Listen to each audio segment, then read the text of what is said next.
So আজ আমরা একটু ঘোরাঘুরি করব, সেটাই তোমাদের সাথে শেয়ার করব। অলরেডি কিন্তু আমরা রওনা দেওয়া শুরু করে দিয়েছি। ব্যাপার হচ্ছে একটু টুকিটাকি কাজ রয়েছে, সেটাই আগে করব, তারপর হচ্ছে আমাদের খাওয়া দাওয়া করার পালা। তো যাওয়ার সময় আমাদের একটা পার্সেল এসেছে, সেটা আমরা রাস্তায় বসে রিসিভ করেছি। তো এখন আমরা যাচ্ছি কল্যাণীতে, সেখানে একটু কাজ রয়েছে, সেটা সেরে আমরা একটু পর যাব ফুড সেন্টারে। তারপর তো কিছুক্ষণ পর আমরা কাজ সেরে এখন এসেছি ফুড সেন্টারে। এখানে হচ্ছে আমরা কিছু খাবার দাবার খাবো। এখানে তো অনেক কিছুই পাওয়া যায়, তোমরা অলরেডি লেখাগুলো দেখতেই পাচ্ছ। আর আমরা যা খাবো সেটা দিদি দেখছিল কি অর্ডার দেওয়া যায়। তো আমরা বসেছিলাম, আমাদের অর্ডার তো দেওয়া হয়ে গেছে। ফার্স্টেই হচ্ছে আমরা মোমো খাবো। তো কিছুক্ষণ পর আমাদের চিকেন মোমো চলে এসে পড়েছে। আমার তো তেমন একটা খাওয়ার ইচ্ছে ছিল না, তবে সবাই খাচ্ছিল তো আমিও একটু ট্রাই করলাম। তো মোমো খাওয়ার পর আমরা অর্ডার দিয়েছিলাম চিকেন নুডলস, আমাদের তো অলরেডি দিয়েও দিয়েছে। এখন হচ্ছে খেয়ে দেখবো কেমন টেস্ট। তা ভালোই ছিল। এখন হচ্ছে আমরা এগ রোল খাবো, এখন দেখি কেমন হয় টেস্ট। ব্যাপার হচ্ছে এখানে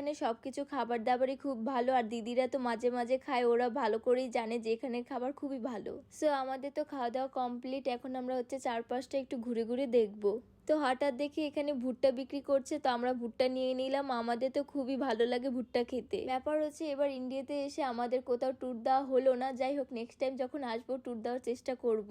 আর এখানে আমি ভিডিও বানাচ্ছিলাম, মামুনি বলছিল তোমাকে ভিডিও বানাতে দেবো না, তাই ও ডিস্টার্ব করছিল আমাকে। যাই হোক তারপর দেখি জিজু ঘুগনি খাচ্ছে, তার থেকে আমরা সবাই একটু একটু খেয়েছি, বেশ ভালোই ছিল খেতে। সো এখন আমরা বাড়ি চলে যাব, আর অনেকটা বেজেও গেছে। আজকের মিনি ব্লগটা এই পর্যন্ত রইল। Keep supporting me.